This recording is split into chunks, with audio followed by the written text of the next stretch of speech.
প্রথমেই নেব কিছু মিষ্টি আর খাস্তা গজা। কার জন্য নেব? ভোলানাথের জন্য।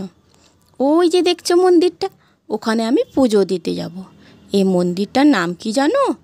চন্দনেশ্বর। এটা কোথায় অবস্থিত? এটা হচ্ছে উড়িষ্যা, দীঘা আর উড়িষ্যা বর্ডারের মাঝখানে।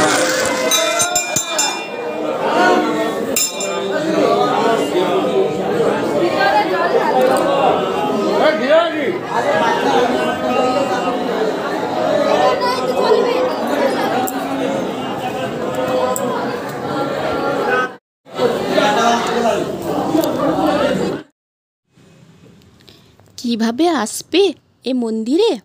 প্রথমে তোমরা কলকাতা থেকে বা ধর্মতলা থেকে বাস ধরে নাও, দীঘার বাস।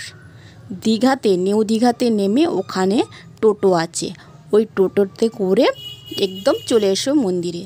যে কোনো টোটোওয়ালাকে বললে আমি চন্দনেশ্বর মন্দির যাব, তোমাকে পৌঁছে দেবে। মন্দিরটি খুব জাগ্রত, এখানে যে যা মানত করে তা মনস্কামনা পূর্ণ হয়। আর চৈত্র মাসে নীলের বাতিতে লাখ লাখ মানুষ ভিড় হয়, ভক্তরা এসে পুজো দেয়।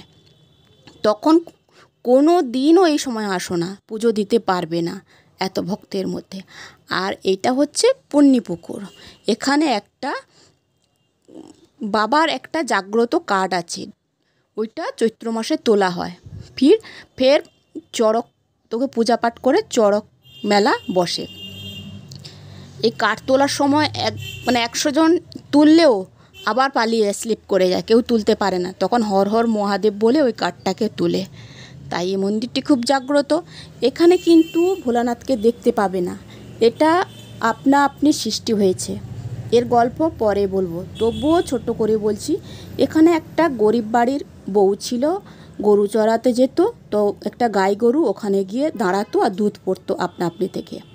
তার বাড়ি যখন শ্বশুর বাড়ির লোক আসতো, দুধ পেতো না ওই গাই থেকে, তখন তাকে মারধর করতো।